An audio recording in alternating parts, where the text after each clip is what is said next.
नमस्कार दोस्तों। देखिए मित्रों, आज हम 8th क्लास की ज्योग्राफी पढ़ने वाले हैं एनसीईआरटी की। और इसमें कुल 6 चैप्टर हैं आपके।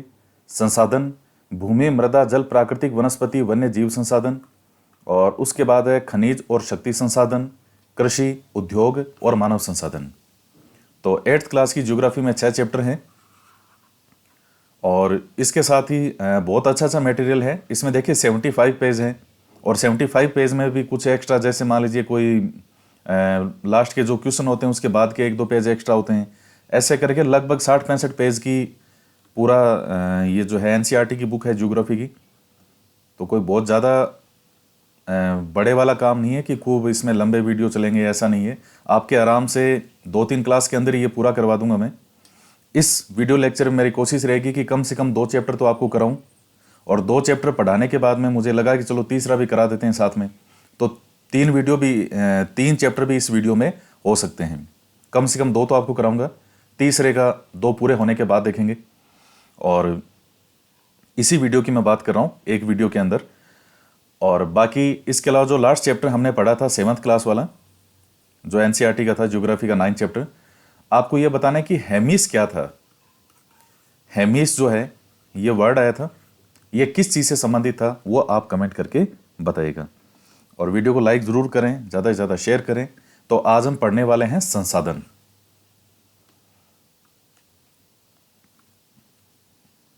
ये फर्स्ट चैप्टर है 8th क्लास की ज्योग्राफी का। देखिए संसाधन क्या होते हैं। वैसे मेनली अगर देखा जाए तो जो हमारी आवश्यकताओं को पूरा करते हैं वो सब चीज़ें क्या कहलाती है, संसाधन कहलाती है।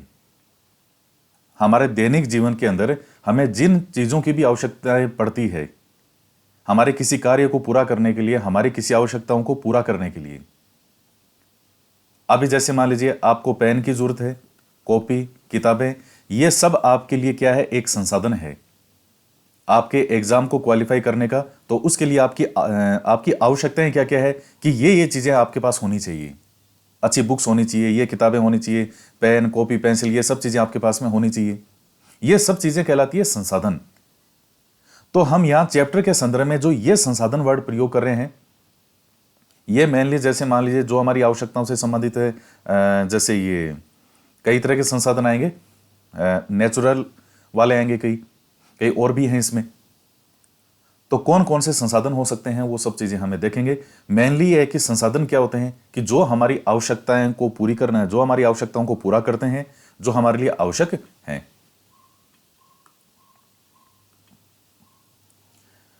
अब इसमें यह देखिए, मोना और राजू अपना घर साफ करने में अम्मा की मदद कर रहे थे। इन सभी चीजों को देखो, कपड़े, बर्तन, अनाज, कंघा, शहद की बोतल, किताबें, इनमें से प्रत्येक उपयोगी है। किसने कहा? मोना ने कहा। तो इसलिए यह महत्वपूर्ण है, यह अम्मा ने कहा। यह संसाधन है। तो संसाधन क्या है? अम्मा से राजू ने प्रश्न पूछा, अम्मा ने बताया, प्रत्येक वस्तु जिसका उपयोग आवश्यकताओं को पूरा करने के लिए किया जाता है वो संसाधन कहलाती है। सीधी सी भाषा है, सीधी सी आराम से डेफिनेशन है कि जिसका उपयोग भी हमारी आवश्यकताओं को पूरा करने के लिए किया जा सकता है। पेड़, पौधे, जल, ये सब चीजें जो हमारी आवश्यकताओं को पूरा करते हैं। अपने चारों ओर देखिए और निरीक्षण कीजिए। आप संसाधनों के विविध प्रकारों को पहचानने में सक्षम होंगे। प्यास लगने पर जल पीते हैं, अपने घर में जिस विद्युत का उपयोग करते हैं, स्कूल से घर पहुंचने के लिए उपयोग किया गया रिक्शा, पाठ्य पुस्तक जिसका उपयोग आप अध्ययन के लिए करते हैं, ये सभी संसाधन हैं। आपके पिता ने आपके लिए नाश्ता तैयार किया है। हालांकि ऐसा होता नहीं है, पिताजी नाश्ता तैयार नहीं करते, नाश्ता तो माताजी तैयार करती है। नॉर्मली जो होता है घरों में, पिताजी कम ही तैयार करते हैं। आवश्यकता हो, एक जरूरी हो, वो एक अलग चीज होती है। बाकी नॉर्मली चलो ठीक है, हम तो चैप्टर पढ़ रहे हैं। आपके पिता ने आपके लिए नाश्ता तैयार किया है। उन्होंने जिन ताजी सब्जियों का उपयोग किया वो भी क्या है, एक संसाधन है।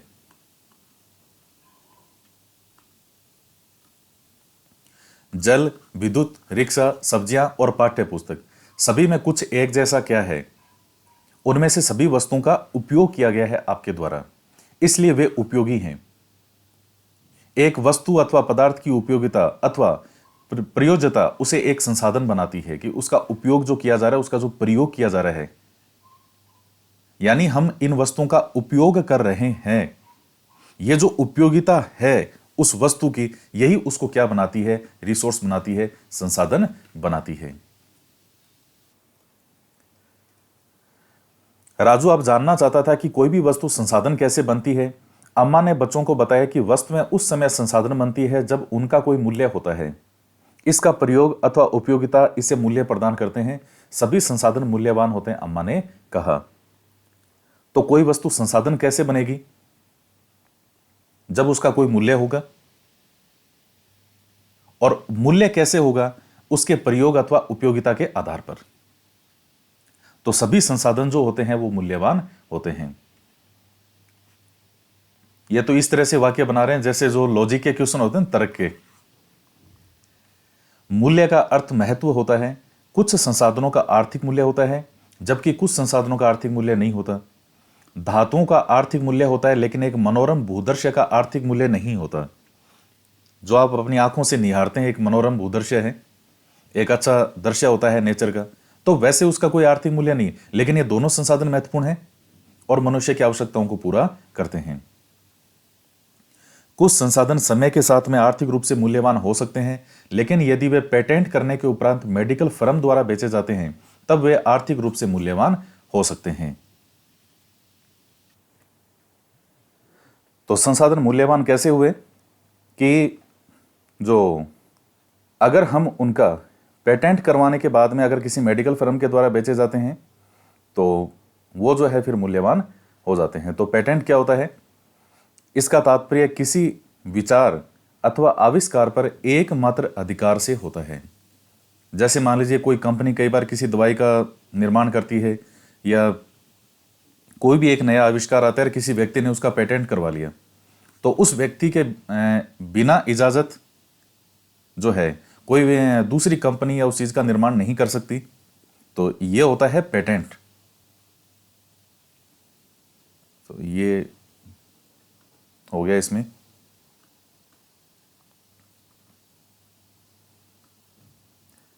इसके बाद में देखिएगा, समय और प्रौद्योगिकी दो महत्वपूर्ण कारक हैं जो पदार्थों को संसाधन में परिवर्तित कर सकते हैं। इन दोनों लोगों की जो है दोनों लोगों की आवश्यकताओं से संबंधित है। लोग स्वयं ही सबसे महत्वपूर्ण संसाधन हैं। ये लोगों के विचार, ज्ञान, आविष्कार और खोज ही हैं जो और अधिक संसाधनों की रचना करते हैं। तो ये लिख रहा है कि मानव भी अपने आप में क्या है? एक संसाधन ही है। प्रत्येक खोज अथवा आविष्कार से बहुत से अन्य खोज और आविष्कार होते हैं। आग की खोज से खाना पकाने की पद्धति और अन्य प्रक्रियाओं का प्रचलन हुआ, जबकि पहिए के आविष्कार से अंततः परिवहन की नवीनतम विधियों का विकास हुआ। तो प्रत्येक खोज या जैसे आविष्कार हैं तो उनसे भी आगे से आगे फिर आविष्कार होते हैं, नई नई खोज होती हैं। तो जैसे आग की खोज से कि खाना कैसे पकाया जाए और बाकी दूसरी चीजें, और पहिए के आविष्कार से जो नवीनतम विधियां हैं एक स्थान से दूसरे स्थान पर जाने की, परिवहन की। जल विद्युत बनाने की प्रौद्योगिकी ने तेजी से बहते जल से ऊर्जा उत्पन्न करके उसे एक महत्वपूर्ण संसाधन बना दिया।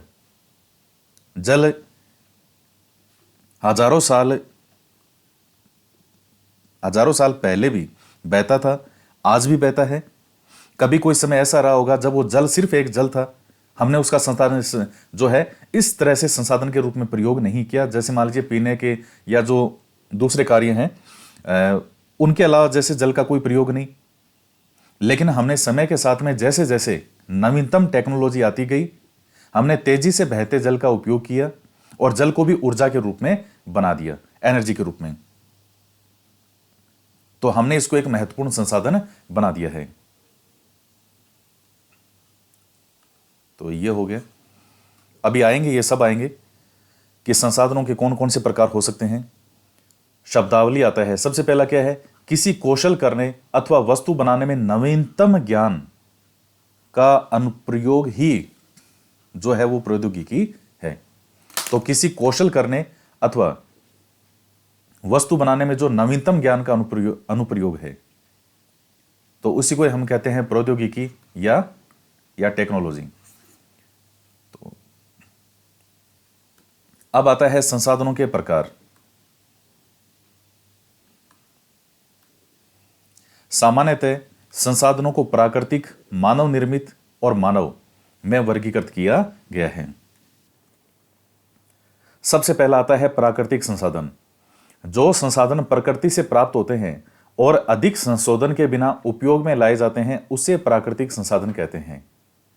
प्राकृतिक, अब देखिए यहां से बहुत ज्यादा महत्वपूर्ण है। ऊपर क्या महत्वपूर्ण था कि संसाधन क्या होता है, और एक वर्ड आया था कि पेटेंट क्या होता है। अब यह है कि प्राकृतिक संसाधन क्या होते हैं। जो हमें नेचर से प्राप्त होते हैं वो प्राकृतिक संसाधन है।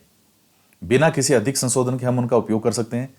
वायु जिससे हम सांस लेते हैं, हमारी नदियों और झीलों का जल, मृदा और खनिज सभी प्राकृतिक संसाधन हैं। इन संसाधनों में से बहुत से प्रकृति के निःशुल्क उपहार हैं और सीधे ही उपयोग में लाए जा सकते हैं। कुछ परिस्थितियों में प्राकृतिक संसाधन का सबसे अच्छी तरह उपयोग करने के लिए औजारों और प्रौद्योगिकी की आवश्यकता हो सकती है।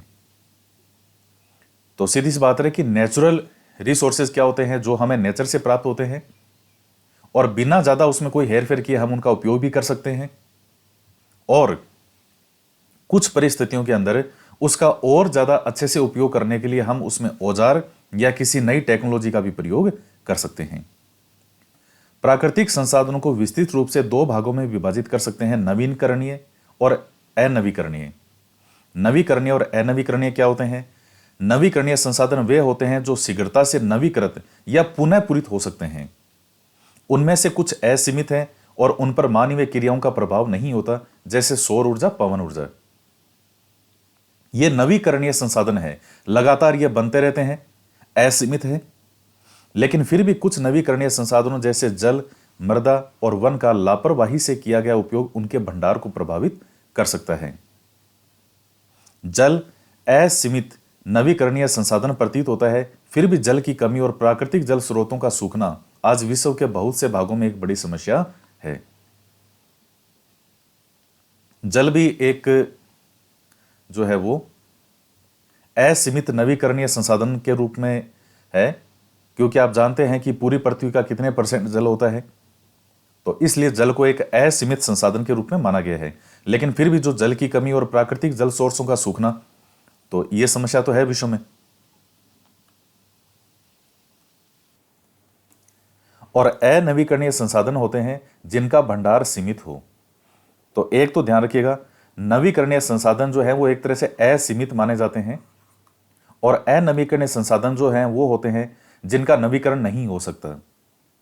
आपने एक बार उनका प्रयोग किया, अब वो समाप्त हैं। जिनको बढ़ने के अंदर हजारों वर्ष लगते हैं, एक बार समाप्त होने के बाद, तो वो संसाधन किस में आएंगे?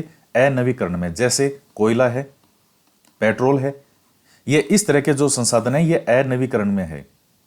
आपने एक बार पेट्रोल का यूज कर लिया, 5 लीटर पेट्रोल आपने अपनी बाइक में जला दिया, वो गया। अब वो पेट्रोल दोबारा बनने के अंदर हजारों वर्ष लगते हैं। जो जिस तरह से पेट्रोल बनता है, वो जो एक पूरी प्रक्रिया है,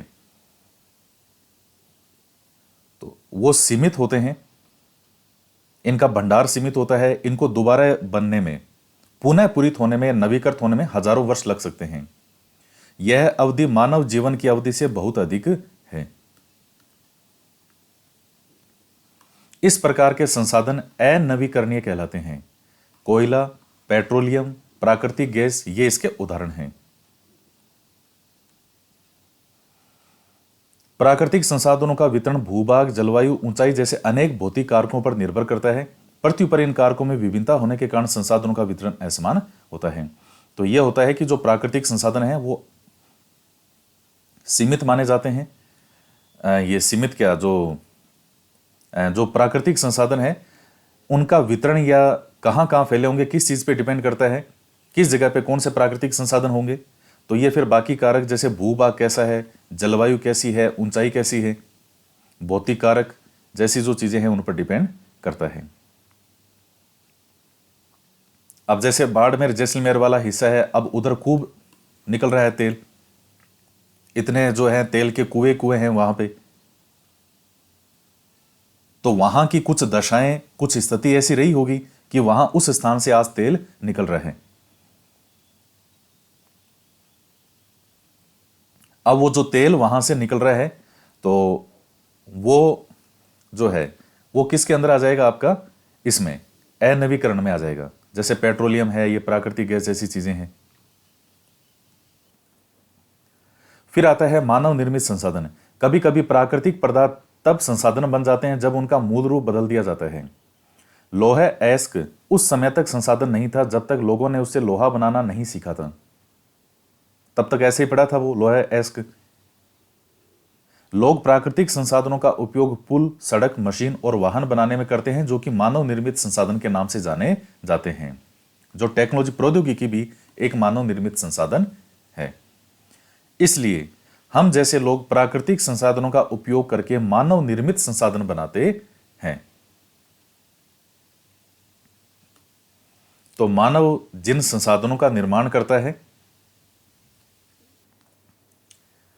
तो मनुष्य के द्वारा जो निर्मित संसाधन है, जैसे पुल है, सड़कें हैं, मशीन है, वाहन है, ये मानव निर्मित संसाधनों में आते हैं। और अब आता है मानव संसाधन। लोग और अधिक संसाधन बनाने के लिए प्रकृति का सबसे अच्छा उपयोग तभी कर सकते हैं जब उनके पास ऐसा करने का ज्ञान, कौशल यानी स्किल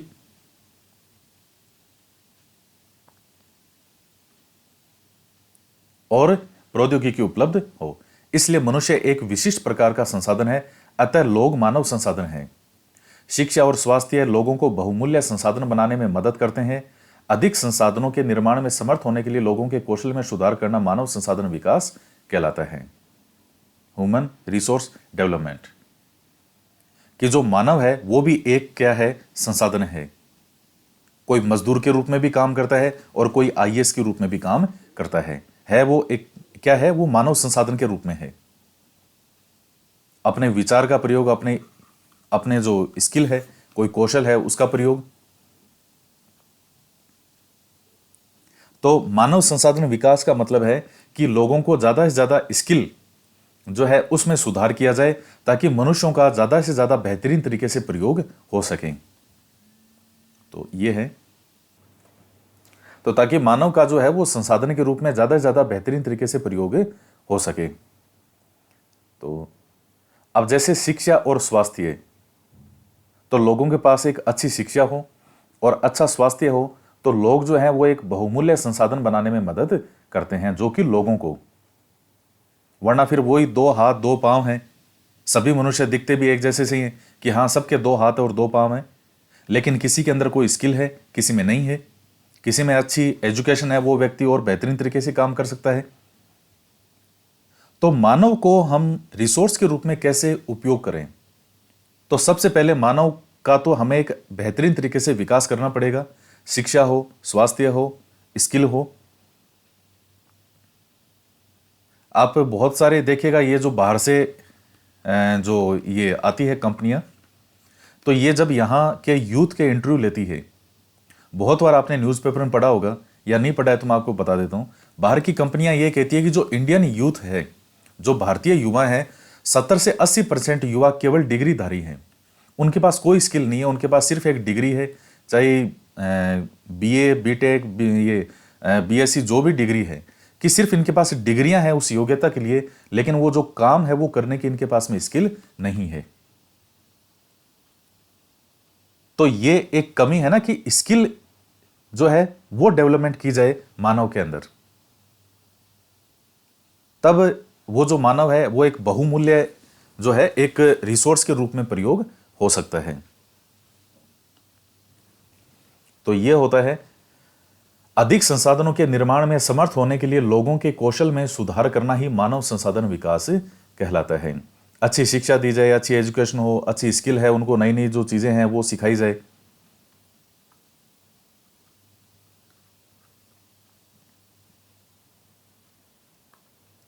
क्या आप जानते हैं कि मानव संसाधन क्या होता है?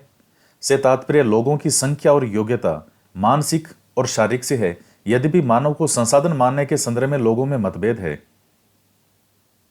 लेकिन इतना होते हुए इस तथ्य से इनकार नहीं किया जा सकता कि मूलतः मनुष्य की कुशलताएं ही भौतिक पदार्थों को मूल्यवान संसाधन बनाने में सहायता जो है करती है।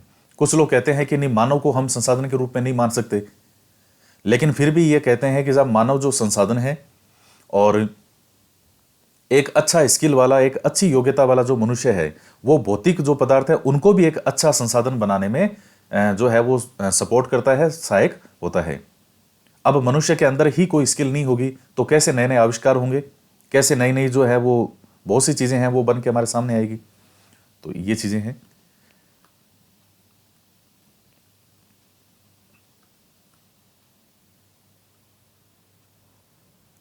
अब आता है संसाधन संरक्षण।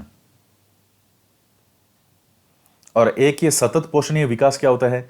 संसाधनों का सावधानी पूर्वक उपयोग, ताकि न केवल वर्तमान पीढ़ी की अपितु भावी पीढ़ियों की आवश्यकताएं भी पूरी होती रहे।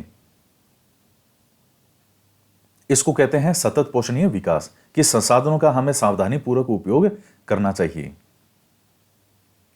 संसाधन संरक्षण। मोना ने एक बुरा सपना देखा।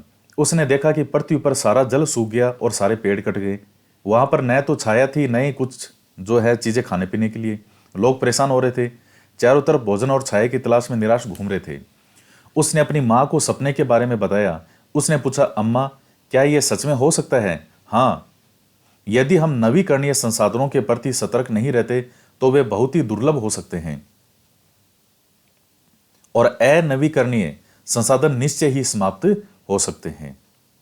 ये देखिए, इस लाइन के अंदर नवीकरणीय और अनवीकरणीय का अर्थ भी छिपा हुआ है कि नवीकरणीय जो संसाधन तो क्या थे, जो लगातार निर्मित होते रहते हैं, लगातार हम जिनका प्रयोग कर सकते हैं, लेकिन अगर हम उनके प्रति भी सतर्क नहीं रहे तो भी वे मिलना मुश्किल हो सकते हैं।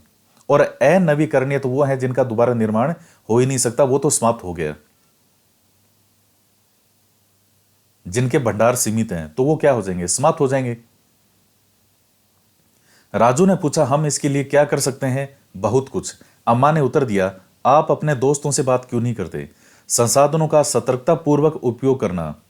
अब ये जो अम्मा भी दुखी हो गई कि बच्चे जब देखो अम्मा ये बताओ, अम्मा ये बताओ, तो अम्मा ने कह दिया, आप अपने दोस्तों से पूछो, क्यों मेरे पीछे पड़े हो? मुझे घर का काम भी करना है।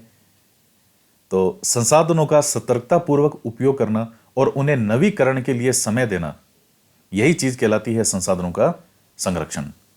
संसाधनों का उपयोग करने की आवश्यकता और भविष्य के लिए उनके संरक्षण में संतुलन बनाए रखना ही सतत पोषणीय विकास कहलाता है।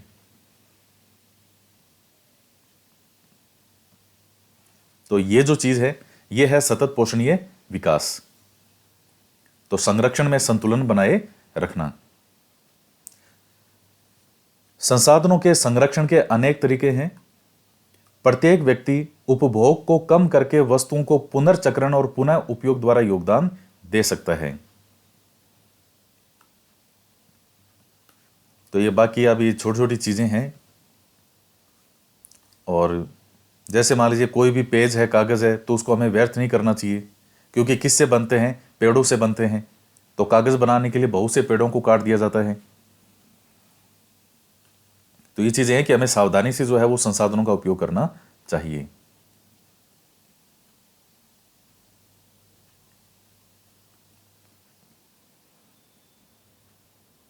मैं ध्यान रखूंगा कि मेरे घर में विद्युत व्यर्थ न हो। मुस्तफा ने जोर से कहा, विद्युत जल और कोयले से मिलती है। मैं विश्वास दिलाती हूं कि घर में जल बेकार नहीं होगा, जल की एक एक बूंद मूल्यवान है। आशा ने कहा। बच्चों ने कहा कि हम सब मिलकर के अंतर ला सकते हैं। यह कुछ कार्य मोना, राजू और उनके मित्रों के लिए है, उनके मित्रों ने किए। आपका क्या विचार है? आप संसाधन संरक्षण में कैसे मदद करने जा रहे हैं?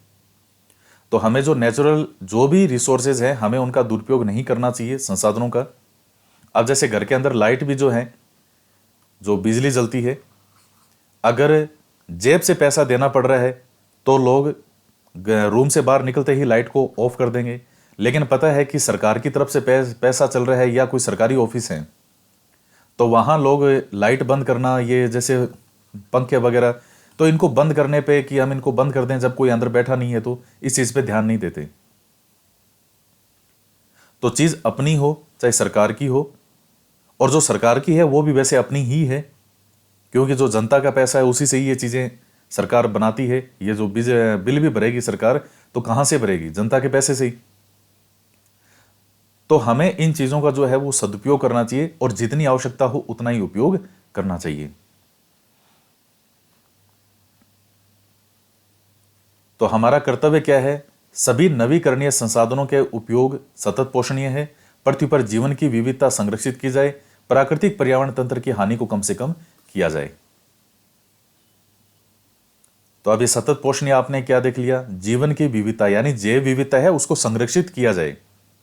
बहुत सारे जैव विविधता के स्थल होते हैं, तो जब वो स्थलों की एक पहचान हो जाती है कि हाँ ये जैव विविधता वाला बायोडाइवर्सिटी वाला स्थल है, तो उसके लिए विशेष संरक्षण किया जाता है कि वहां कोई हेरफेर ना हो, मानवीय हस्तक्षेप उस स्थान पर नहीं हो।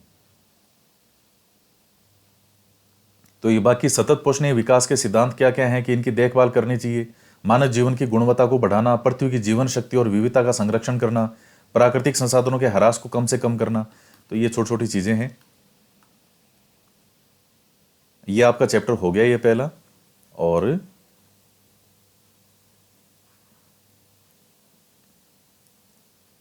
ये 3 प्रश्न है इसमें।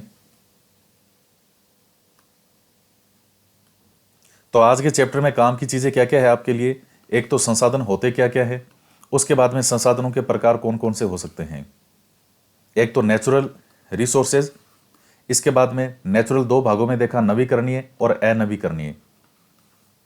उसके बाद में हमने देखे मानव निर्मित संसाधन, जैसे पुल वगैरह, सड़कें, ये सब मानव निर्मित संसाधन है। और तीसरा है कि मानव स्वयं एक संसाधन के रूप में कैसे है। उसके बाद हमें इन संसाधनों का सदुपयोग करना चाहिए और इनको बनाए रखने के लिए, इनको संरक्षित बनाए रखने जो है संरक्षित रखने के लिए प्रयास करना चाहिए। तो ये चीजें हैं। अब प्रश्न आते हैं कि सही उत्तर पर निशान लगाइए। कौन संसाधन को निर्धारित नहीं करता, निम्नलिखित में से कौन सा मानव निर्मित संसाधन है, और कथन पूरा कीजिए। अब क्या होगा इसका सोचिए आप कि कौन संसाधन को निर्धारित नहीं करता है। उपयोगिता क्या निर्धारित नहीं करती संसाधन को, क्या जो मूल्य है वो संसाधन को निर्धारित नहीं करता, या जो मात्रा है वो संसाधन को निर्धारित नहीं करती। तो सबसे पहला है कौन सा संसाधन को निर्धारित नहीं करता। अब आप सोच लीजिए इनका। देखिए, उपयोगिता निर्धारित करती है, मूल्य भी निर्धारित करता है। यह मात्रा संसाधन को निर्धारित नहीं करता कि वो संसाधन है या नहीं है। यह मात्रा डिसाइड नहीं करेगी, मूल्य डिसाइड करेगा, और उसकी उपयोगिता क्या है उसके आधार पर डिसाइड होगा कि वो संसाधन है या नहीं है। मात्रा से क्या फर्क पड़ेगा, कम है या ज्यादा है, उससे डिसाइड नहीं होगा ना कि अब जैसे जो पेट्रोल है, अब है वो कम है, मात्रा उसकी कमी है, जैसे समय के साथ में वो समाप्ति हो रहा है और आने वाले कई वर्षों के अंदर वो चीजें पूरी तरह से समाप्ति हो जाएगी। तो मात्रा डिसाइड नहीं कर रही है उस वस्तु का मूल्य है या नहीं है, वो उपयोगी है या नहीं है। तो ये चीज जो डिसाइड करती है, तो इसका सही उत्तर हो जाएगा मात्रा, क्योंकि ये डिसाइड नहीं करता। कौन सा मानव निर्मित संसाधन है। अब ये ख है झरने का जल, क्या ये मानव निर्मित है क्या। उष्णकटिबंधीय वन, क्या ये मानव निर्मित है क्या। और कैंसर उपचार की औषधियां, ये है ना मानव निर्मित, तो क्या हो जाएगा। अनवीकरणीय संसाधन क्या होते हैं, क्या मनुष्यों द्वारा निर्मित होते हैं या निर्जीव वस्तुओं से व्युत्पन्न, सीमित भंडार वाले होते हैं, यह हो गया कै। तो ये 3 प्रश्न आपके हो गए इसमें। और मुझे पूरा विश्वास है कि इस पहले क्वेश्चन के अंदर आपके आंसर दिमाग में क्लिक नहीं हुआ होगा। मैं गारंटी से कह सकता हूं ये फर्स्ट क्वेश्चन का आंसर आपके दिमाग में तुरंत क्लिक नहीं हुआ होगा कि इन तीनों में से क्या होगा, क्योंकि आपको तीनों एक जैसे से लगे। क्या देखने में तो सारे ही सही लग रहे हैं, और ये सब इनके नाम कहीं ना कहीं आए हैं चैप्टर में। तो यह है कि क्वेश्चन देखिए एनसीईआरटी। अब सेकंड चैप्टर है, यह भी हम कर लेते हैं इसमें। नेक्स्ट चैप्टर इसमें करेंगे या नेक्स्ट में करेंगे वो बाद में देखेंगे, लेकिन पहले सेकंड पूरा करेंगे। भूमि, मृदा, जल, प्राकृतिक वनस्पति और वन्य जीवन संसाधन। तो क्या है इसमें, यह अफ्रीका का देश है तंजानिया के एक छोटे गांव में मांबा पानी लाने के लिए प्रातः शीघ्र उठती है। यह नाम है किसी का। उसे बहुत दूर जाना पड़ता है, वह कुछ घंटों के बाद लौटती है। इसके उपरांत वह घर के कार्यों में अपनी मां का हाथ बंटाती है और अपने भाइयों की बकरियों की देखभाल में मदद करती है। उसके पूरे परिवार के पास उनकी छोटी झोंपड़ी के चारों ओर चट्टानी भूमि का एक भाग है। मांबा के पिता कठिन परिश्रम के बाद मात्र कुछ मक्का और सेम ही उगा सकते हैं, फिर भी यह उनके परिवार के साल भर के खाने के लिए पर्याप्त नहीं है। पीटर न्यूजीलैंड के भेड़ पालन प्रदेश के मध्यवर्ती भाग में रहता है, जहां उसका परिवार ऊन प्रक्रमण करने का कारखाना चलाता है। प्रतिदिन जब पीटर स्कूल से लौटता है तो अपने चाचा को अपनी भेड़ों की देखभाल करते हुए देखता है।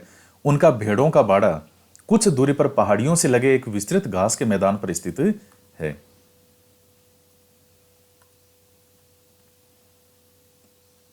वहां नवीनतम प्रौद्योगिकी का उपयोग करते हुए एक वैज्ञानिक विधि से इसका प्रबंध किया जाता है। पीटर का परिवार जैविक कृषि द्वारा सब्जियां भी उगाता है।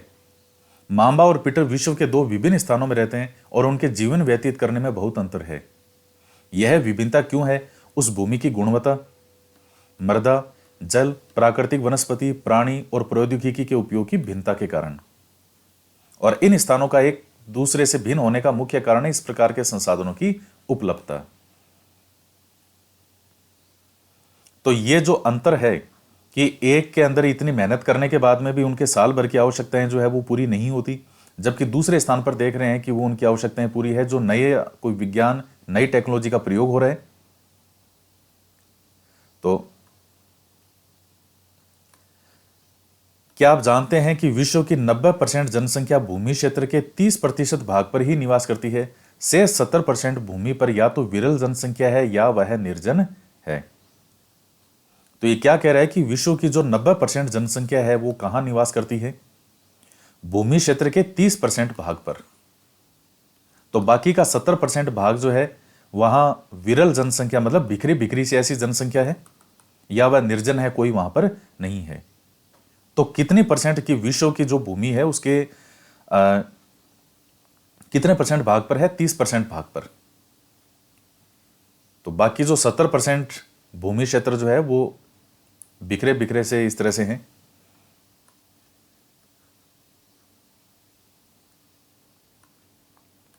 तो सबसे पहला भूमि आता है। सभी महत्वपूर्ण प्राकृतिक संसाधनों में भूमि भी शामिल है। भूपृष्ठ के कुल क्षेत्रफल का लगभग 30% भाग भूमि है।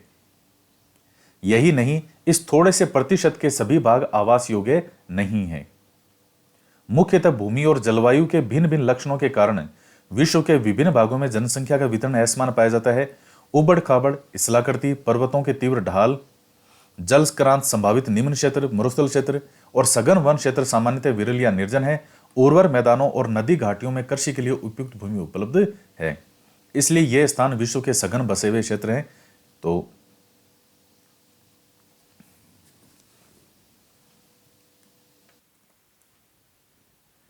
तो क्या कह रहे हैं ये कि जो नेचुरल रिसोर्सेज हैं उनके अंदर भूमि भी शामिल है, और जो भूपृष्ठ है उसका लगभग 30% भाग है वो भूमि है।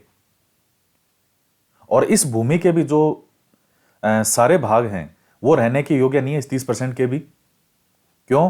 क्योंकि जनसंख्या का जो वितरण है वो असमान पाया जाता है। देखिए, विश्व के अंदर जो पृथ्वी है, पृथ्वी के लगभग 70% भाग पे पानी है और 30% भाग पे जो ये भूमि है। तो अब इसके अंदर भी सारे स्थान जो है वो रहने के योग्य नहीं है, क्योंकि जो उबड़ खाबड़ या स्थलाकृति, जो ये पहाड़ पर्वत वगैरह है, जलाक्रांत का मतलब जहां जल बहुत ज्यादा आता हो, निम्न क्षेत्र जो पानी बार बार भरता हो, मरुस्थलीय क्षेत्र है।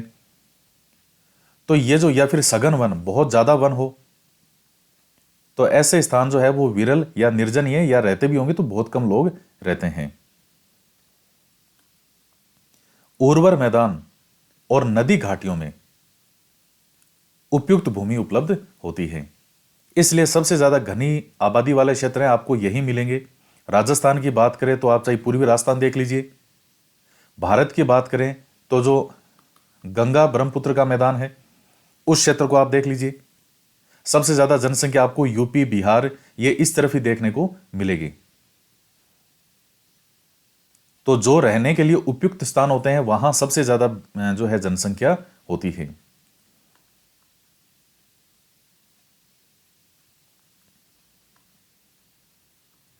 भूमि का उपयोग कैसे हो सकता है? भूमि का उपयोग विभिन्न प्रकार के कार्यों के लिए किया जाता है, जैसे कृषि, वानिकी, खनन, सड़क और उद्योगों की स्थापना। साधारणतः इसे भूमि का उपयोग कहते हैं। तो भूमि का उपयोग किन किन कार्यों के लिए हो सकता है? खेती के लिए हो सकता है, वनों के लिए हो सकता है, खनन के लिए है, सड़क है, उद्योग है। क्या आप मांबा और पीटर के परिवारों के भूमि उपयोग के विभिन्न तरीकों की सूची बना सकते हैं? भूमि का उपयोग भौतिक कारकों द्वारा निर्धारित किया जाता है। यह क्या मतलब इसका कि भूमि का उपयोग किस पर डिपेंड होता है कि वो भौतिक कारक कैसे हैं। भौतिक कारकों में कौन जो क्या होता है शामिल, जल हो जाएगा, खनिज है, जलवायु है, मृदा है, स्थलाकृति है। तो इन चीजों पर डिपेंड होता है कि उस भूमि का उपयोग कैसे हो सकता है। मानवीय कारक जैसे जनसंख्या और प्रौद्योगिकी भी भूमि उपयोग प्रतिरूप के महत्वपूर्ण निर्धारक हैं। तो जैसे मान लीजिए भौतिक कारकों के द्वारा ये भौतिक कारक इजीली उपलब्ध हो, ज्यादा से ज्यादा जल हो, खनिज हो, अच्छी जलवायु हो, अच्छी मृदा हो, और स्थलाकृति का मतलब जैसे मान लीजिए समतल मैदान हो, तो जनसंख्या क्या होगी, ज्यादा होगी वहां पे। तो भूमि का उपयोग, भाई लोग कहां रहेंगे जहां वो उस भूमि का उपयोग कर सकते हैं। अब कोई पहाड़ पे लोग ज्यादा रहेंगे या समतल मैदान में ज्यादा रहेंगे, भूमि वो भी है, भूमि ये भी है। पहाड़ पर लोग उतने नहीं रहेंगे जितने समतल मैदान में, क्योंकि पहाड़ पर रहने वाले उस भूमि का क्या उपयोग करेंगे जितना एक समतल मैदान में उपयोग हो सकता है। समतल मैदान में आप उस भूमि पर क्या कर सकते हो, खेती कर सकते हो, वन लगा सकते हो, बाग वगैरह लगा सकते हो, उद्यान लगा सकते हो, फैक्ट्री लगानी हो फैक्ट्री लगा सकते हो, ये सड़कें बनानी हो सड़कें इजीली बना सकते हो। तो ये सब चीजें जो है कहां हो सकती है, तो ये डिपेंड करती है क्या कि भूमि का उपयोग कैसे होगा, कितना होगा, किस पर डिपेंड है, भौतिक कारकों पर। स्वामित्व के आधार पर भूमि को निजी भूमि और सामुदायिक भूमि में बांटा जा सकता है। निजी भूमि व्यक्तियों के स्वामित्व में होती है, जबकि सामुदायिक भूमि समुदाय के स्वामित्व में होती है। सामान्य रूप से इसका उपयोग समुदाय से संबंधित व्यक्तियों के लिए किया जाता है, जैसे चारा, फलों, नट या औषधीय बूटियों को एकत्रित करना। तो सामुदायिक संपत्ति होती है, उस पर किसी एक व्यक्ति का जो है वो नहीं होता, स्वामित्व पूरे समुदाय का होता है। अब जैसे मान लीजिए कोई खेत किसी का गांव में निजी रूप से है, वो उसकी एक निजी संपत्ति है, और एक भूमि वो है कि किसी की नहीं है, पर्टिकुलर कोई व्यक्ति की नहीं है, वो एक प्रकार से कोई भी उसका उपयोग कर सकता है।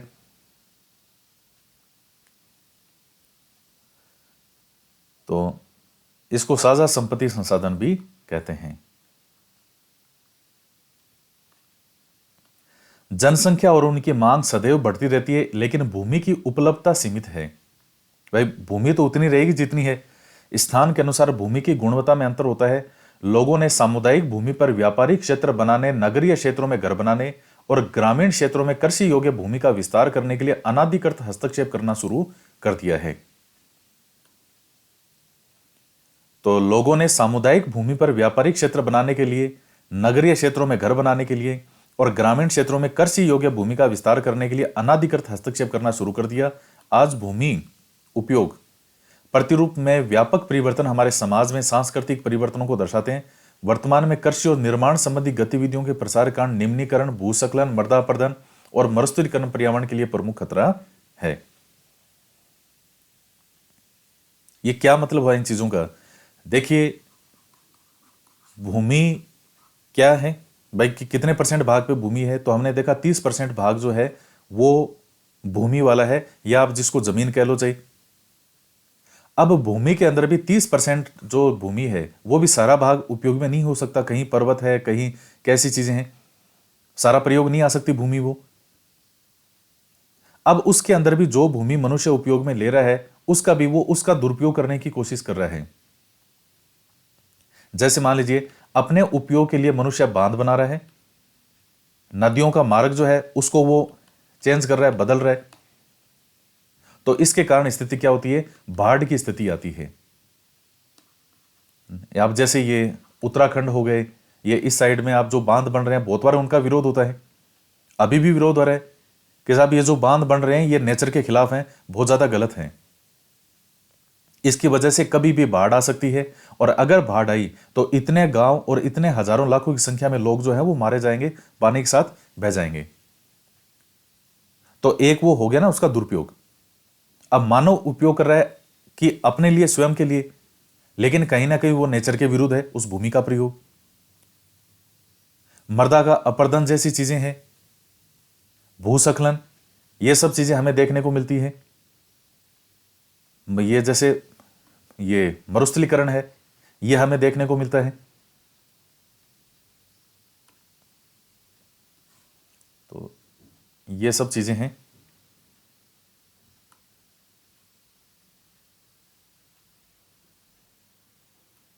अभी चित्रों में दिखाया गया है कि कैसे, देखिए, एक नंबर चित्र में देखिए ऊपर, फिर 2 नंबर में, फिर 3 नंबर में और फिर 4 नंबर में।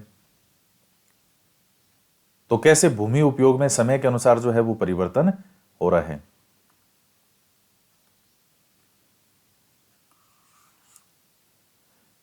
भूमि संसाधन का संरक्षण। बढ़ती जनसंख्या और इसकी बढ़ती मांगों के कारण वन भूमि और कृषि योग्य भूमि का बड़े पैमाने पर विनाश हुआ है। इससे हम प्राकृतिक संसाधन के समाप्त होने का इस प्राकृतिक संसाधन के समाप्त होने का डर पैदा हो गया है। इसलिए विनाश की वर्तमान दर को अवश्य ही रोकना चाहिए। वन रोपण, भूमि उद्धार, रासायनिक कीटनाशकों और उर्वरकों के विनियमित उपयोग और अतिचारण पर रोक। तो आदि भूमि संरक्षण के लिए जो है कुछ सामान्य तरीके हैं। तो अतिचारण से भी क्या होता है, जैसे मान लीजिए भेड़ है, पशु हैं, गाय भैंस है, बहुत ज्यादा अगर चारण जहां जिस स्थान पे करवाया जाता है तो जो इनके जो पांव के जो खुर होते हैं उनके कारण वो जमीन धीरे धीरे वहां से सॉफ्ट होती जाती है और फिर वो एक स्थान से दूसरे स्थान पर भूमि जाती है। मरुस्थलीकरण जो पश्चिम से पूर्व की हो रहा है जो राजस्थान में, उसका एक बहुत बड़ा कारण यह भी है। तो अतिचारण पर रोक होनी चाहिए। रासायनिक कीटनाशक है उनका उपयोग कम से कम करना चाहिए। उर्वरकों का सही तरीके से उपयोग करना चाहिए। वन ज्यादा से ज्यादा हमें लगाना चाहिए, तो वो भूमि संरक्षित रहेगी। तो ये सब चीजें हैं। अब आती है मृदा क्या होती है।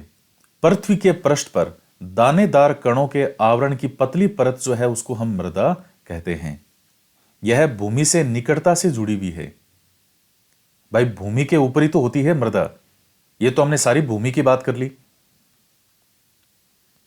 अब जैसे 30% भूमि है तो उस भूमि के अंदर तो सारे स्थान आ गए, चाहे पठार हो, चाहे पर्वत हो, कुछ भी हो। और मृदा क्या हर जगह पाई जाएगी। मृदा की जो मात्रा है और किसको हम मृदा कहते हैं, तो मृदा भूमि पर ही पाई जाएगी। और इसके भी मृदा के भी अलग अलग प्रकार होते हैं। फिर मृदा के पृष्ठ पर, ये पृथ्वी के पृष्ठ पर दानेदार कणों के आवरण की पतली जो परत है उसको ही हम मृदा या मिट्टी कहते हैं। स्थल रूप मृदा के प्रकार को निर्धारित करते हैं।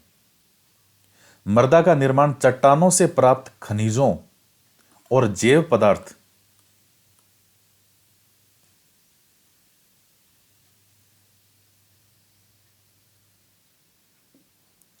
तथा भूमि पर पाए जाने वाले खनिजों से होता है और यह अपक्षय की प्रक्रिया के माध्यम से बनती है। तो अपक्षय और अपरदन ये क्या होते हैं मैं आपको बता चुका हूं। खनिजों और जैव पदार्थों का सही मिश्रण मृदा को उपजाऊ बनाता है। तो मिट्टी के भी आपने मृदा के अलग अलग प्रकार देखे हैं। अब आप जैसे मान लीजिए अगर पश्चिमी रेगिस्तान की बात करें, यहां आपको बालू मिट्टी दिखाई देगी। पूर्वी राजस्थान की बात करें, वहां अलग मिट्टी है। हाड़ौती प्रदेश में अलग मिट्टी है। कोई मिट्टी किसी जो है इसके किसी फसल के लिए लाभदायक है, कोई मिट्टी किसी फसल के लिए लाभदायक होती है। तो वो मृदा का निर्माण कैसे होता है, तो ये निर्माण होता है जो खनिज वगैरह हैं, जो चट्टान है, ये इनके अपक्षय की प्रक्रिया के द्वारा खनिजों और जैव पदार्थों का जो सही मिश्रण होता है वही मृदा को उपजाऊ बनाएगा।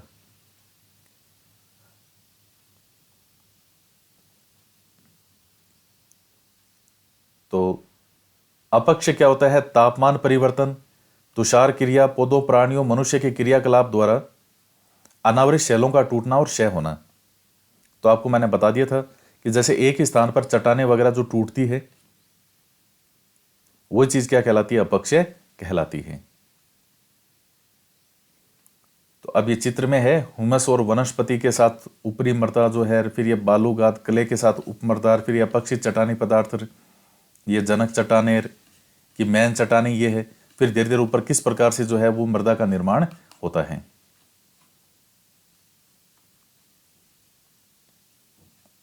केवल 1 सेंटीमीटर मृदा को बनने में सैकड़ों वर्ष लग जाते हैं।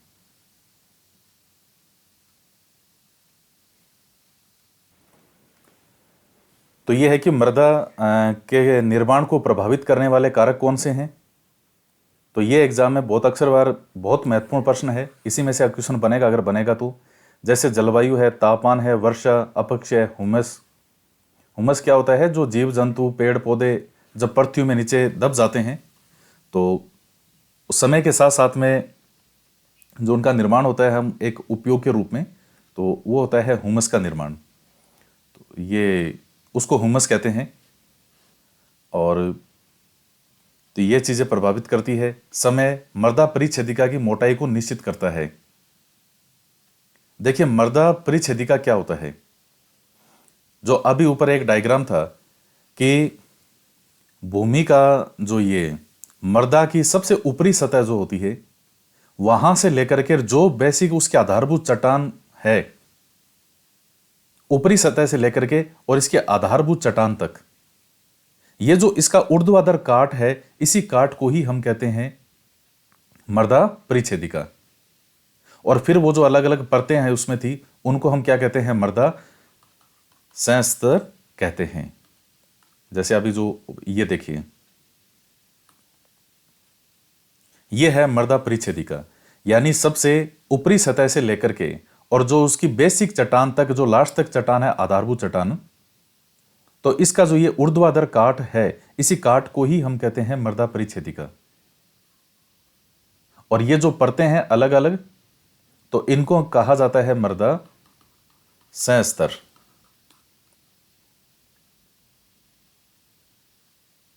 तो ये चीजें हैं। इसके बाद में फिर ये जैसे वनस्पति, प्राणी, सूक्ष्म जीव हुमस निर्माण की दर को प्रभावित करते हैं। कितनी मात्रा है, कौन सी किसी जीवों की, क्या नहीं है। और उच्चावच तुंगता और ढाल। उच्चावच तुंगता से मतलब देखिए ये ऊंचाई से है, और ढाल जो होते हैं तो ये मृदा के संचय को निर्धारित करते हैं, कितनी मात्रा होगी मृदा की। फिर जनक सेल, रंग, गठन, रासायनिक गुण धर्म, खनिज, मात्रा, और ये सब चीजें भी जो है पारगम्यता को निर्धारित करते हैं। और ये इसका मतलब क्या होता है, जो है पारगम्यता। पारगम्यता, पार कितना कर सकता है उसमें, मतलब जैसे यहां मिट्टी की हम बात कर रहे हैं, तो मिट्टी के संदर्भ में पारगम्यता का मतलब है कि जल जो लिक्विड है, द्रव्य है, वो कितना उसके अंदर तक पार कर सकता है, कितना जा सकता है, ये होता है पारगम्यता। तो पारगम्यता मतलब ऐसे मिला ना, पार करने की क्षमता कितनी है उस मिट्टी के अंदर, किसी जल जो है उसमें किस तरीके से कितना अंदर तक जा सकता है, कितना फैल सकता है, पार कर सकता है। तो ये चीज कहलाती है पारगम्यता। अब आप देखते हैं कि कोई मिट्टी जो है वो ऐसी है कि वहां जल नीचे नहीं जा पा रहा, सिर्फ थोड़े से भाग पर रह जाता है। और कोई जल जो है वो, कोई मिट्टी ऐसी है कि उस पर कितना ही जल जो है ऊपर आप छोड़ दीजिए, वो सारा का सारा थोड़ी देर में जल गायब हो जाता है, तो उसकी पारगम्यता अधिक है। यह होती है पारगम्यता।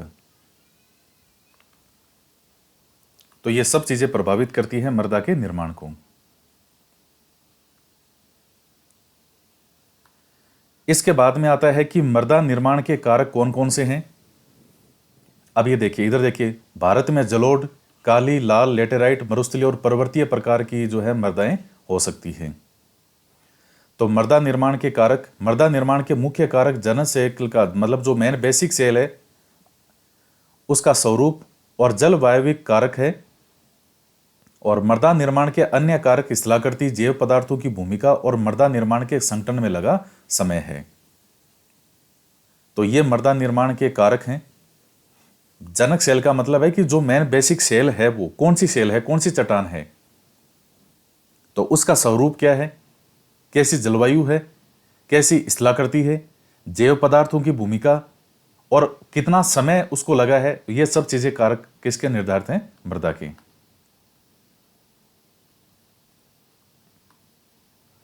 अब आता है मृदा का निम्नीकरण और संरक्षण के उपाय। मृदा अपरदन और क्षीणता मृदा संसाधन के लिए दो मुख्य खतरे हैं। यानी मृदा का जो अपरदन होता है, एक स्थान से दूसरे स्थान पर जो मृदा का स्थानांतरण होता है, और क्षीणता मृदा संसाधन के लिए दो मुख्य खतरे हैं। मानवीय और प्राकृतिक दोनों ही कारकों से मृदाओं का निम्नीकरण हो सकता है। मृदा के निम्नीकरण में सहायक कारक है वनों का उन्मूलन, अतिचारण, रासायनिक उर्वरकों और कीटनाशकों का अत्यधिक उपयोग, वर्षा दोहन, भूस्खलन और बाढ़। तो ये सब चीजें जो है वो मृदा को कम करती है, उसको धीरे धीरे समाप्त करती हैं। अब संरक्षण के उपाय क्या है? सबसे पहला है मल्च बनाना। तो क्या है इसमें? पौधों के बीच अनावृत भूमि जैव पदार्थ जैसे परवाल से ढक दी जाती है। इससे मृदा की आर्द्रता रुकी रहती है। तो ये मल्च आपने देखी भी होगी। वैसे जो मल्च है क्या अपने आप में, एक प्लास्टिक की शीट सी होती है ये। और आप खेतों में कई बार आपको व्हाइट सी जैसे प्लास्टिक जो होता है, तो उसकी शीट सी आपको खेतों में बिछी हुई दिखी होगी। बहुत बड़े बड़े यूं इस प्रकार से जैसे खूब लंबी लंबी प्लास्टिक की शीट दिखी होगी। वो ही मल्च है, उसी को ही मल्च कहते हैं। उससे क्या होता है कि भूमि के अंदर जो नमी है वो बनी रहती है। सूर्य के ताप के कारण, क्योंकि सूर्य का ताप होगा तो भूमि के अंदर जो नमी है, जो आर्द्रता है वो कम हो जाएगी, जल का वाष्पीकरण हो जाएगा। तो उस आर्द्रता को बनाए रखने के लिए, उस नमी को बनाए रखने के लिए ये जो प्लास्टिक की शीट बिछा दी जाती है, तो इसी चीज को ही जो है हम कहते हैं मल्च। और वो जो बिछा दी जाती है शीट, उसी को कहते हैं मल्च बनाना। तो ये चीज है।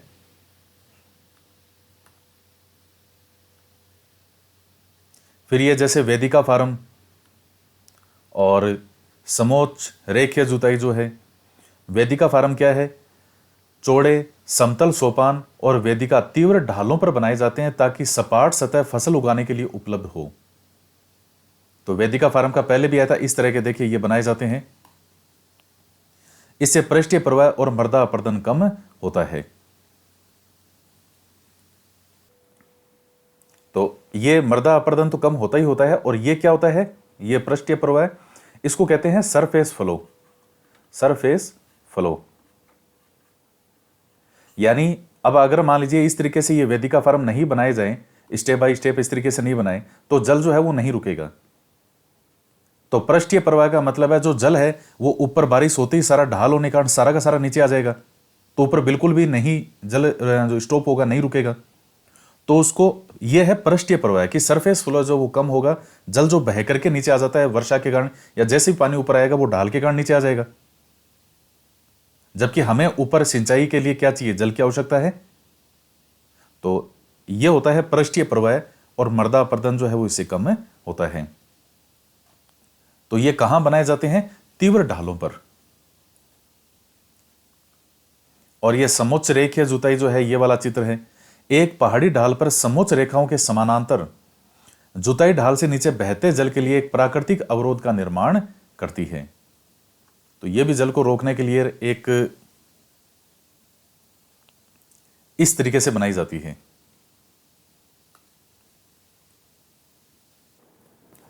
तो इसमें एक ही चीज देखा कि ये समोच्च रेखा कहते किसको हैं? जो समान ऊंचाई के भागों को मिलाने वाली रेखा है उसको ही हम कहते हैं समोच्च रेखा। और इसी को इंग्लिश में हम क्या कहते हैं? Contour farming.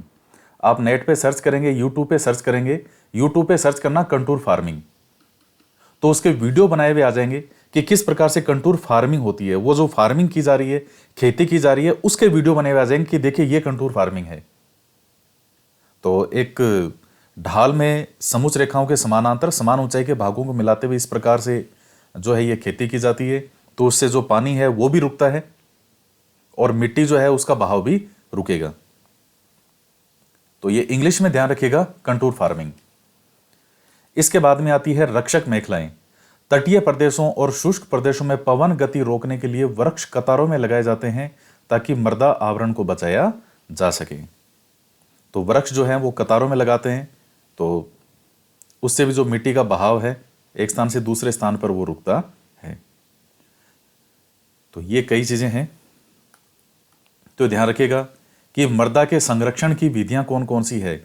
मल्च बनाना, वेदिका फार्म, समोच्च रेखीय जुताई, रक्षक मेखलाएं।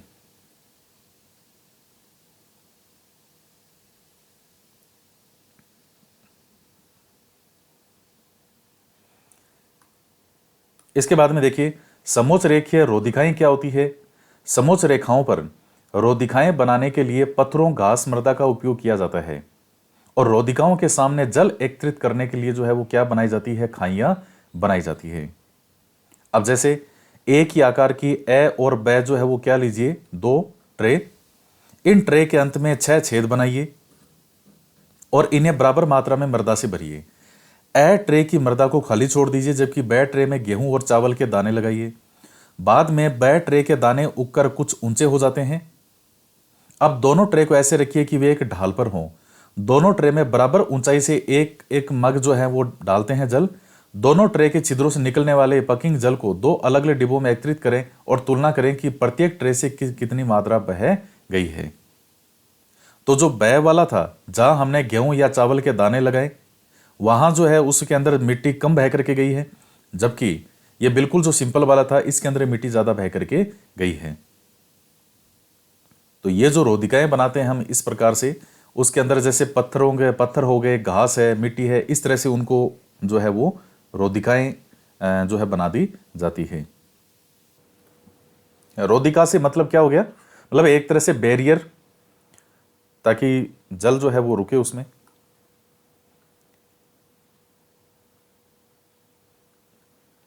इसके बाद में आता है चट्टान बांध। यह जल के प्रवाह को कम करने के लिए बनाए जाते हैं। यह नालियों की रक्षा करते हैं और मृदा क्षति को रोकते हैं। तो ये चट्टान बांध और बीज की फसल उगाना, वर्षा दोहन से मृदा को सुरक्षित रखने के लिए अलग अलग समय पर भिन्न भिन्न फसलें एकांतर कतारों में लगाई जाती है। तो ये सब अलग अलग तरह से है कि मृदा का कैसे संरक्षण किया जाए।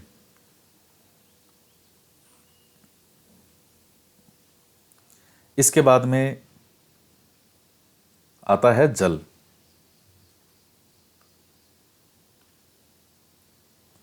जल एक महत्वपूर्ण नवीकरणीय प्राकृतिक संसाधन है। भूपृष्ठ का 3/4 भाग जल से ढका है, इसलिए इसे जल ग्रह कहना उपयुक्त है। लगभग 3.5 अरब वर्ष पहले जीवन आदि महासागरों में ही आरंभ हुआ था। यद्यपि आज भी महासागर पृथ्वी की सतह के 2/3 भाग को ढके हुए हैं और विविध प्रकार के पौधों और जंतुओं को मदद करते हैं। महासागरों का जल लवणीय है और मानव उपयोग के लिए नहीं है। अलवण जल केवल 2.7% है, जिसका लगभग 70% भाग बर्फ की चादरों और हिमानियों के रूप में अंटार्कटिका, ग्रीनलैंड और पर्वतीय प्रदेशों में पाया जाता है। अपनी स्थिति के कारण यह मनुष्य की पहुंच से बाहर है। केवल 1% अलवण जल उपलब्ध है और यह मानव उपयोग के लिए उपयुक्त है। यह भौमजल यानी भूमिगत जल के रूप में, नदियों और झीलों के पृष्ठीय जल के रूप में यानी ऊपर जो जल है उसके रूप में, और वायुमंडल में जल वाष्प के रूप में पाया जाता है। तो जल के बारे में आपने पहले भी पढ़ा है पिछली क्लासों में। तो ये कुछ बेसिक्स चीजें आपने ऑलरेडी ये पिछले चैप्टर में सब में कहीं ना कहीं पढ़ रखी है।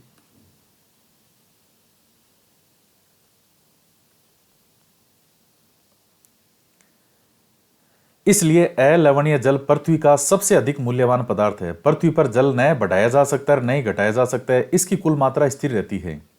इसकी प्रचुरता में विविधता प्रतीत होती है, क्योंकि यह वाष्पीकरण, वर्षण यानी वर्षा और वाह की प्रक्रियाओं के द्वारा महासागरों, वायु, भूमि और पुनः महासागरों में चक्रण द्वारा निरंतर गतिशील है। इसे हम क्या कहते हैं, जल चक्र। मनुष्य जल की बड़ी मात्रा का उपयोग न केवल पीने और धुलाई में करता है, वरन उत्पादन प्रक्रिया में भी करता है। जल कृषि उद्योगों और बांधों के जलाशयों के माध्यम से विद्युत उत्पादन में भी प्रयोग होता है। तो औसतन एक भारतीय नागरिक प्रतिदिन लगभग 150 लीटर जल का उपयोग करता है। पीने के लिए लगभग 3 लीटर, खाना बनाने में 4 लीटर, नहाने में 20 लीटर, शौचालय में 40 लीटर, वस्त्र धोने में 40 लीटर, बर्तन धोने में 20 लीटर, बागवानी में 23 लीटर। इस प्रकार से कुल जो भारतीय नागरिक औसतन एक दिन के अंदर 150 लीटर जल जो है वो खर्च कर देते हैं।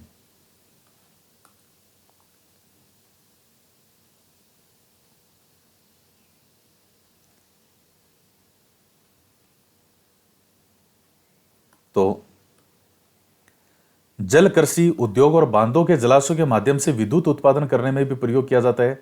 जल स्रोतों के सूखने अथवा जल प्रदूषण के कारण अलवणीय जल की आपूर्ति की कमी के मुख्य कारक बढ़ती जनसंख्या, भोजन और नकदी फसलों की बढ़ती मांग, बढ़ता नगरीकरण और बेहतर होता जीवन स्तर है।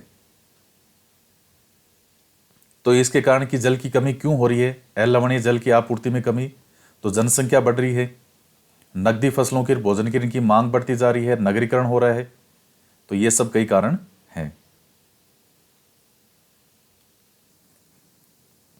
जल उपलब्धता की समस्याएं।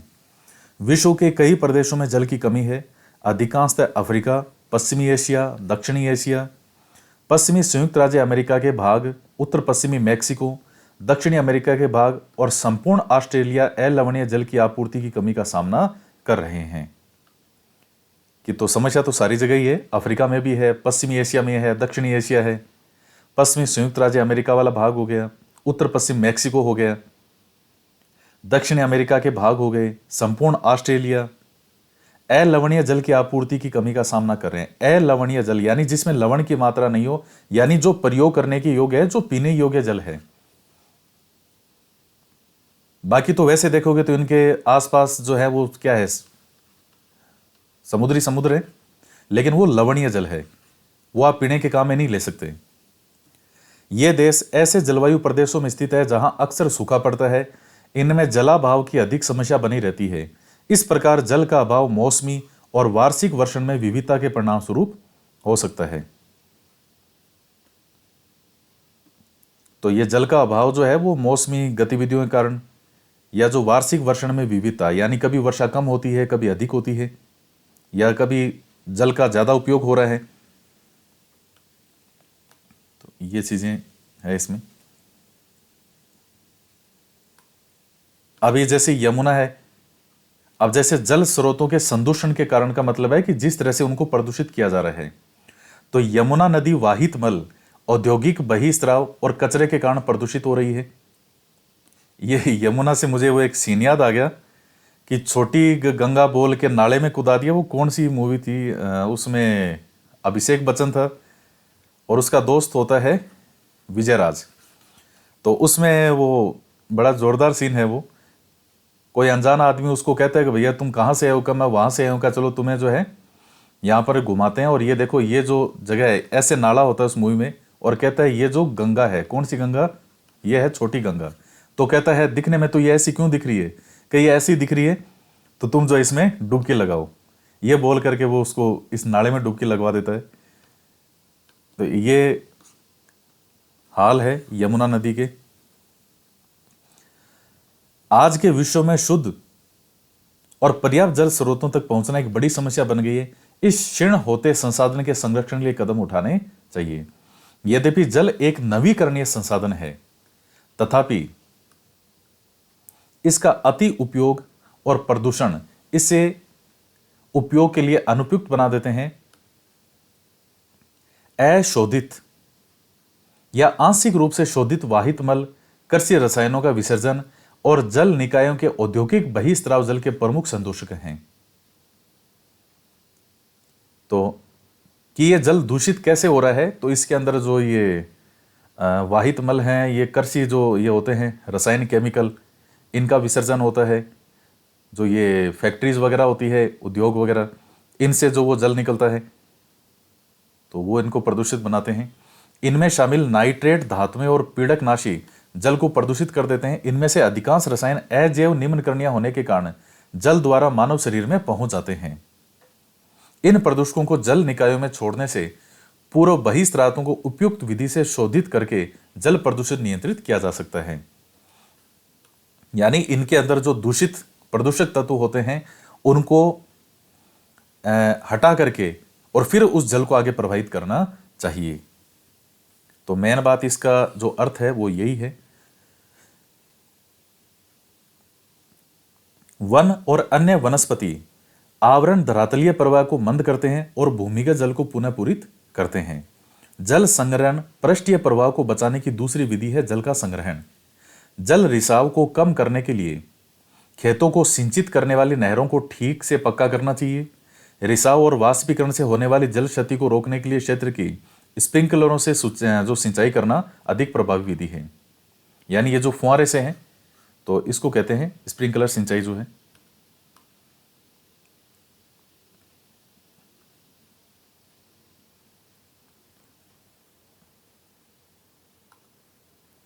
वाष्पीकरण की अधिक दर वाले शुष्क प्रदेशों में सिंचाई की ड्रिप अथवा टपकन विधि बहुत उपयोगी होती है, जो बूंद बूंद सिंचाई पद्धति है, जहां वर्षा की कमी है, पानी की कमी होती है। सिंचाई की इन विधियों को अपनाकर बहुमूल्य जल संसाधन को संरक्षित किया जा सकता है।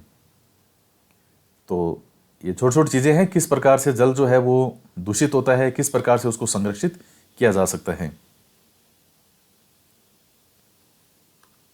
तो ये क्या है, इधर अपने घर की छत पर वर्षा जल एकत्रित करके इस जल का संग्रहण करना और विभिन्न उत्पादक उपयोगों में लाना ही वर्षा जल का संग्रहण कहलाता है।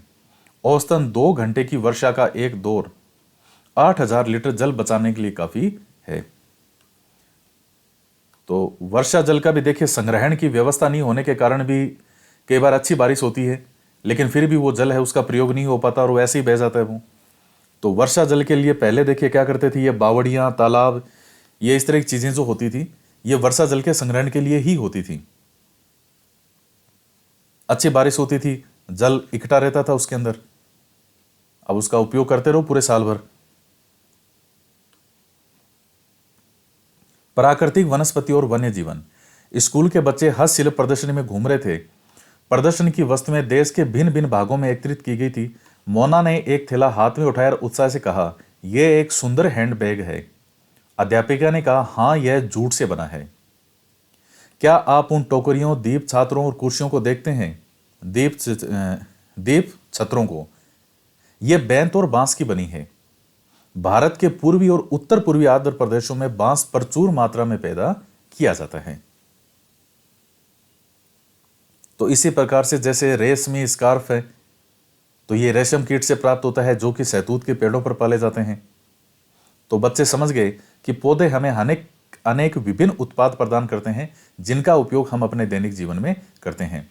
प्राकृतिक वनस्पति और वन्य जीवन केवल स्थलमंडल, जलमंडल और वायुमंडल के बीच जुड़े एक संकरे क्षेत्र में ही पाए जाते हैं, जिसे हम जैवमंडल कहते हैं। तो प्राकृतिक वनस्पति और वन्य जीवन कहां पाए जाते हैं? स्थलमंडल में। स्थलमंडल, जलमंडल और वायुमंडल के बीच जुड़े एक संकरे क्षेत्र में। तो जैवमंडल क्या होता है, ये हमने पहले भी आपको पढ़ा दिया है, पहले हम पढ़ चुके हैं। स्थल मंडल क्या होता है, जल मंडल क्या है, वायुमंडल क्या है, और इनके बीच का जुड़ा एक क्षेत्र जो है उसको हम कहते हैं जैवमंडल, जहां जीवन पाया जाता है।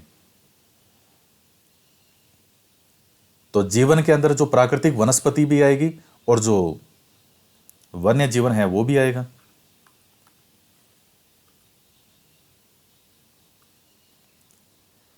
जैवमंडल में सभी जीवित जातियां जीवित रहने के लिए एक दूसरे से परस्पर संबंधित और निर्भर रहती है। इस जीवन आधारित तंत्र को कहते हैं पारितंत्र। ये एक दूसरे पर निर्भर है। जीव जंतु होते हैं, वनस्पति और वन्य जीव बहुमूल्य संसाधन है। पौधे हमें इमारती लकड़ी देते हैं, प्राणियों को आश्रय देते हैं और ऑक्सीजन उत्पन्न करते हैं, जिससे हम सांस लेते हैं। फसलों को उगाने के लिए आवश्यक मृदा की सुरक्षा करते हैं। रक्षक मेखला के रूप में कार्य करते हैं। भूमिगत जल के संग्रहण में सहायता करते हैं। हमें फल, लेटेक्स, तारपीन का तेल, गोंद, औषधीय पौधे और कागज प्रदान करते हैं, जो आपके अध्ययन के लिए अत्यधिक आवश्यक है। अब जैसे ब्रह्म कमल है, तो ये एक औषधीय बूटी होती है। क्या आप जानते हैं भारतीय उपमहाद्वीप में जिन पशुओं का उपचार डिक्लोफिनेक, एस्प्रिन और इबुप्रोफेन जैसे पीड़ानाशी से किया जाता है, उनके अपमार्जन उपरांत, मतलब जैसे अब वो जीव जंतुओं की जैसे मान लीजिए मृत्यु हो गई, तो उनको कौन खाता है? गिद्ध खाते हैं। भाई गिद्ध क्या कहते हैं, जो मृत पशु होते हैं उनको खाने का काम करते हैं। तो इनके अपमार्जन उपरांत जो गिद्ध हैं वो किडनी खराब होने से मर रहे थे। पशुओं पर इन औषधियों के उपयोग करने पर प्रतिबंध लगाने के प्रयास किए जा रहे हैं तथा आरक्षित स्थान पर गिद्ध के प्रजनन के प्रयास किए जा रहे हैं। तो पशुओं के उपचार के लिए इन जिन दवाइयों का प्रयोग किया जाता है, जब उन पशुओं की मृत्यु हो जाती है तो फिर उनको खाने का काम कौन करते थे? गिद्ध करते थे। तो ये जो चीजें हैं ये कहां पहुंच जाती है? गिद्धों में पहुंच जाती है, जिससे उनकी किडनी खराब होने से गिद्ध मर रहे थे। तो इन दवाइयों पर रोकने के लिए कहा जा रहा है कि इन दवाइयों का उपयोग नहीं किया जाए, और जो अब गिद्ध हैं तो उनको भी बचाने के लिए प्रयास किए जा रहे हैं, उनका भी ज्यादा से ज्यादा जो है प्रजनन करवाया जाए। यह बहुत महत्वपूर्ण फैक्ट है। इसके बाद में आता है किलकिला, तो एक पक्षी है, किंगफिशर कहा जाता है। वन्य जीवन के अंतर्गत जंतु, पक्षी, कीट और जलीय जीव रूप आते हैं। उनसे हमें दूध, मांस, खाल और ऊन प्राप्त होती है। कीट जैसे मधुमक्खी हमें शहद देती है, फूलों के परागण से मदद करती है। फूलों के परागण में पारितंत्र में अपघटक के रूप में एक महत्वपूर्ण भूमिका निभाती है। चिड़िया अपने भोजन के लिए कीटों पर निर्भर है और अपघटकों के रूप में कार्य करती है। गिद्ध मृत जीव जंतुओं को खाने के कारण एक अपमार्जक है और पर्यावरण का एक महत्वपूर्ण शोधक माना जाता है।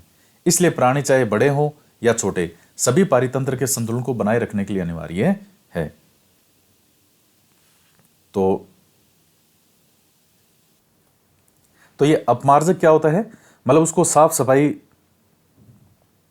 जैसे मान लीजिए मार्केट से आप जो सर्फ की थैली लेकर के आते हैं, वो सर्फ भी क्या है? एक अपमार्जक है।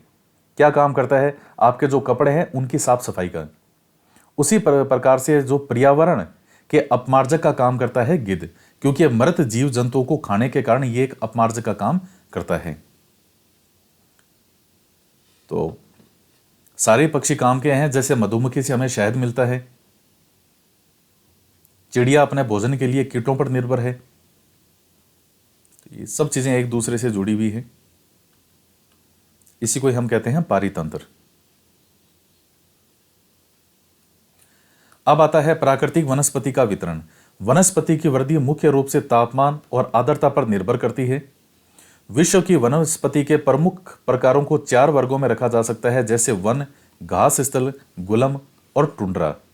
किसको? विश्व की वनस्पति के 4 वर्गों में हम डिवाइड कर सकते हैं, वन, घास स्थल, गुलम और टुंड्रा। तो अब ये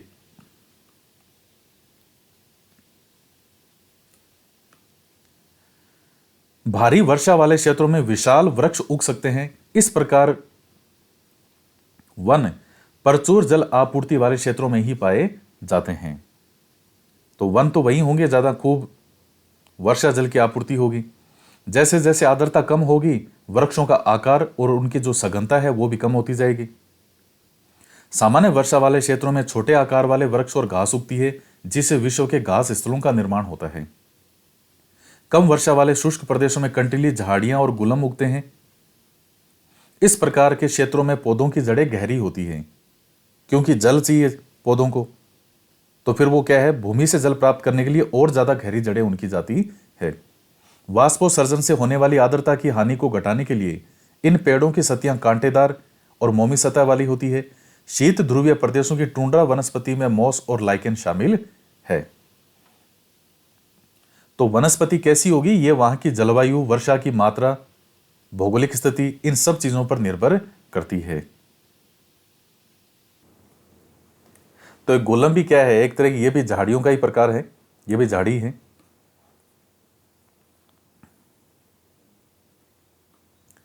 तो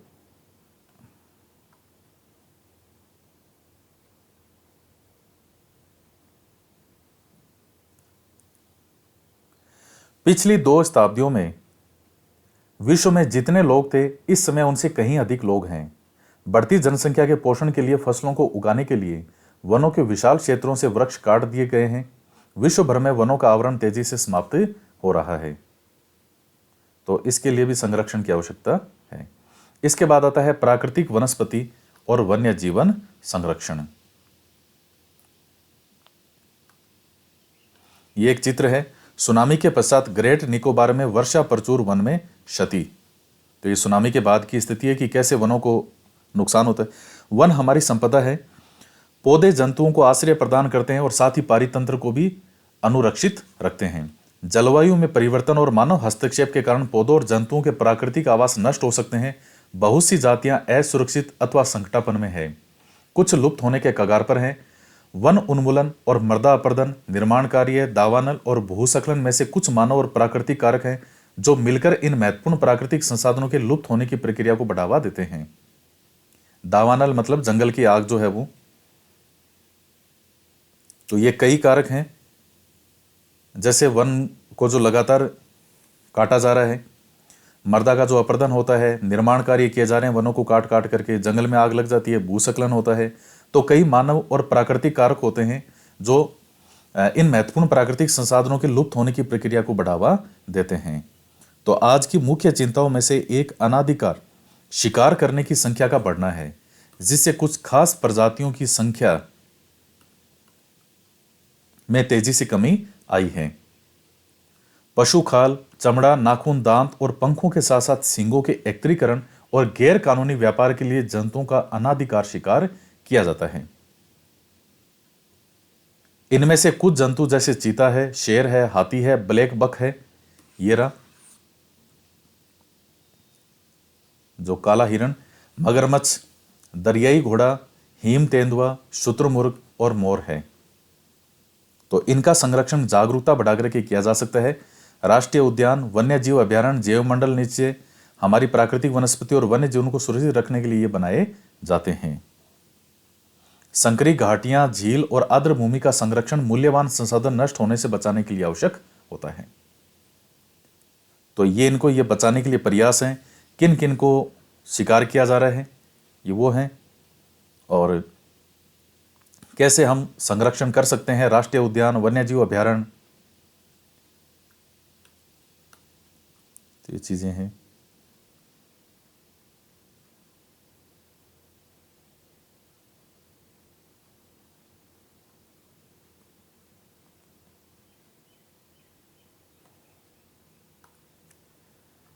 यदि प्रजातियों की सापेक्ष संख्या को भंग न किया जाए तो पर्यावरण में संतुलन बना रहता है। विश्व के अनेक भागों में मनुष्य ने अपने क्रियाकलापों से अनेक प्रजातियों के प्राकृतिक आवासों में उथल पुथल कर दी है। अनेक पक्षियों और जीव जंतुओं के अंधाधुंध शिकार के कारण या तो वे विलुप्त हो गए या विलुप्त होने के कगार पर हैं। प्रादेशिक और सामुदायिक स्तर पर जागरूकता कार्यक्रमों जैसे सामाजिक वानिकी और वन महोत्सव को प्रोत्साहित करना चाहिए। स्कूल के बच्चों को पक्षी देखने और प्राकृतिक कैंपों में जाने के लिए प्रोत्साहित करना चाहिए ताकि वे विविध जातियों के निवास का अवलोकन कर सकें। बहुत से देश पक्षियों और पशुओं को मारने और उनके व्यापार करने के विरुद्ध हैं। भारत में शेर, चीता, हिरण, भारतीय सारंग और मोर को मारना अवैध है, तो उनको मारा नहीं जा सकता। उसके लिए फिर सजा भी है, वो एक अपराध माना गया है।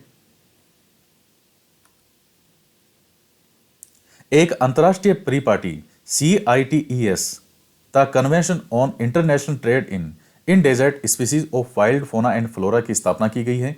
यह फुल फॉर्म इसकी याद कर लेना। जिसने प्राणियों और पक्षियों की अनेक जातियों की सूची तैयार की है। इस सूची के में दिए गए सभी पक्षियों और प्राणियों के व्यापार करने पर प्रतिबंध लगाया गया है।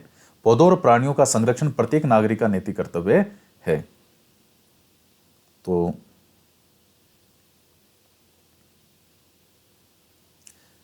CITES, तो ध्यान रखिएगा, the convention on international trade in desert species of wild fauna and flora.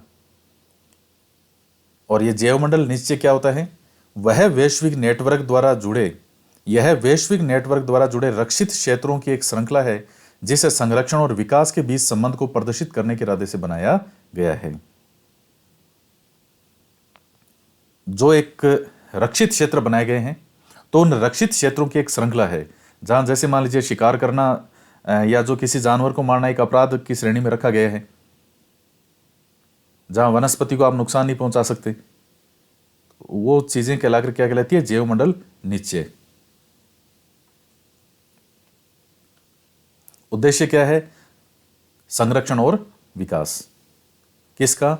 जैव यानी जो वनस्पति और जीवों का। तो ये काजीरंगा राष्ट्रीय उद्यान में हाथियों का एक झुंड है, ये जो फोटो आपके सामने। CITES सरकारों के बीच एक अंतर्राष्ट्रीय समझौता है। इसका उद्देश्य सुनिश्चित करना है कि वन्य प्राणियों और पौधों के नमूनों के अंतर्राष्ट्रीय व्यापार से उनके जीवन को कोई खतरा नहीं हो। मोटे तौर पर पशुओं की 5000 जातियां और पौधों की 28000 जातियां रक्षित की गई हैं। पशुओं की तो 5000 और पौधों की 28000।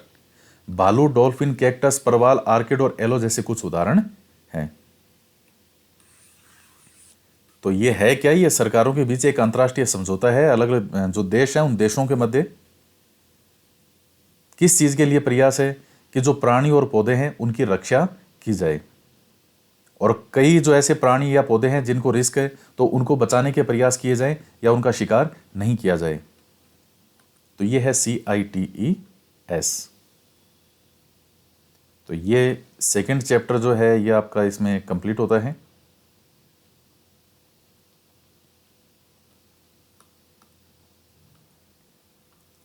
अब ये प्रश्न है, निम्न में से कौन सा मृदा निर्माण का नहीं है, कौन सा कारक? निम्न में से कौन सी विधि तीव्र ढालों पर मृदा अपरदन को रोकने के लिए सर्वाधिक उपयुक्त है? कौन सा प्रकृति के संरक्षण के अनुकूल नहीं है? तो अब ये देखिए क्या है इसमें।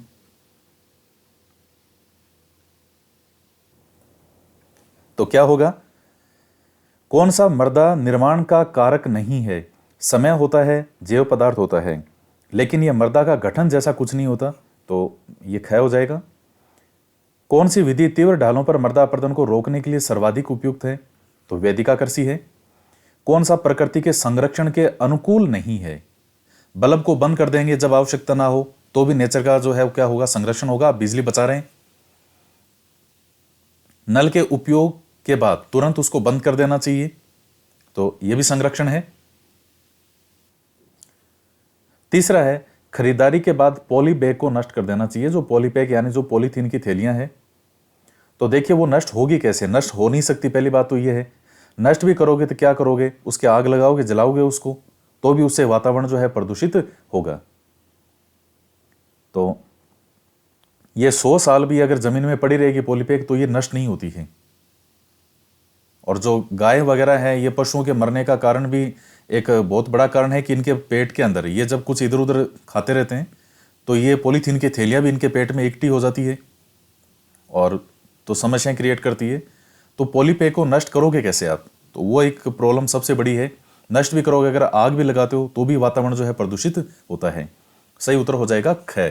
खरीदारी के बाद पॉलीपैक को नष्ट कर देना चाहिए। बड़े धांसू और खतरनाक क्वेश्चन है एनसीईआरटी के अंदर। इसके बाद आता है भूमि उपयोग, ह्यूमस, चट्टान बांध और जैव मंडल। तो अब देखिए, भूमि उपयोग का क्या हो जाएगा? ये नहीं होगा, ये नहीं होगा। भूमि का उत्पादनकारी उपयोग ये हो गया। ह्यूमस क्या होता है? ऊपरी मृदा पर निक्षेपित जैव पदार्थ। चट्टान बांध होता है मृदा अपरदन को रोकना। और जैव मंडल क्या है? स्थल मंडल, जल मंडल और वायुमंडल के बीच जुड़ा एक संकरा क्षेत्र। और ये पांचवा जो है ये ऐसे ही एक्स्ट्रा इन्होंने दिया है। तो ये 8वीं क्लास की जो एनसीईआरटी ज्योग्राफी है उसका सेकंड चैप्टर आपका कंप्लीट होता है। तो इन वीडियो के अंदर हम इतना ही पढ़ेंगे, क्योंकि जो नेक्स्ट चैप्टर है वो भी बड़ा है, काफ़ी ऊर्जा से संबंधित है, तो बहुत महत्वपूर्ण चैप्टर है। काफ़ी चीज़ें उसमें काफ़ी महत्वपूर्ण चीज़ें हैं। ये खनिज और शक्ति संसाधन से संबंधित है, तो ये भी काफ़ी बड़ा चैप्टर है। तो ये हम नेक्स्ट क्लास में करेंगे। तो इस वीडियो लेक्चर के अंदर इतना ही। तो मिलते हैं नेक्स्ट वीडियो में। जय हिंद, जय भारत।